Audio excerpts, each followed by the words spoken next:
បាទសួស្តីអ្នកនរគ្នាថ្ងៃនេះយើងមានមេរៀនថ្មីទាក់ទងជាមួយនឹងការ recovery ឬក៏ appeal ស្នើសុំ account Google Gmail ដែលខូចយកមកវិញឥឡូវសន្មតថាយើងចូល Gmail ថ្មីមួយនៅលើ Chrome ហើយយើង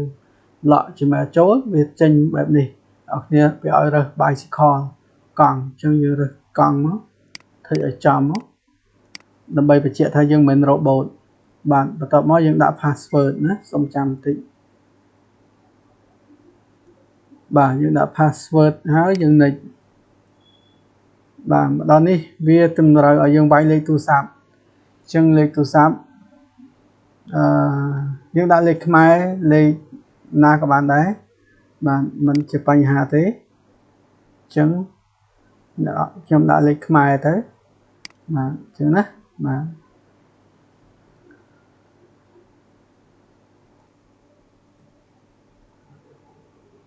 បាទ mail ដែលតំណាក់តំណងដាក់ mail appeal mail នេះ appeal ទៅចន្លោះទី2រួចចូល step ទី3អ្នកនរគ្នាដាក់ mail ដែលតំណាក់តំណងបាទនេះ mail ដែលយើងត្រូវការ appeal យកណានេះ step ទី2នេះ step ទី3ណាបាទ step ទី3ហើយអញ្ចឹង mail ដែលតំណាក់តំណងគឺសូមចាំតិចបាទ mail ដែលតំណាក់តំណងគឺ mail មួយនេះ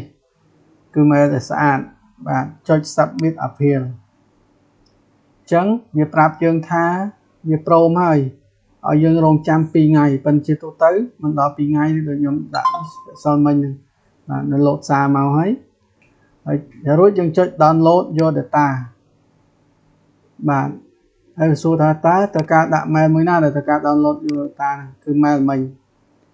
បាទចុច achieve មកដើម្បីយើងទាញយក history ទុកអូខេបាទ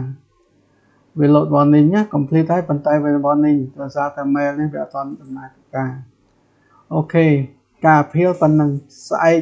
យើងនឹងដឹងដំណឹងឬក៏3ម៉ោងទៅ4ម៉ោងយ៉ាងយូរ12ម៉ោងបាទប៉ុណ្ណឹងពីរបៀបការ recovery លេខនៃaccount ដែលខូចបាទរបៀបធ្វើគឺប៉ុណ្ណឹងណាបាយបាយ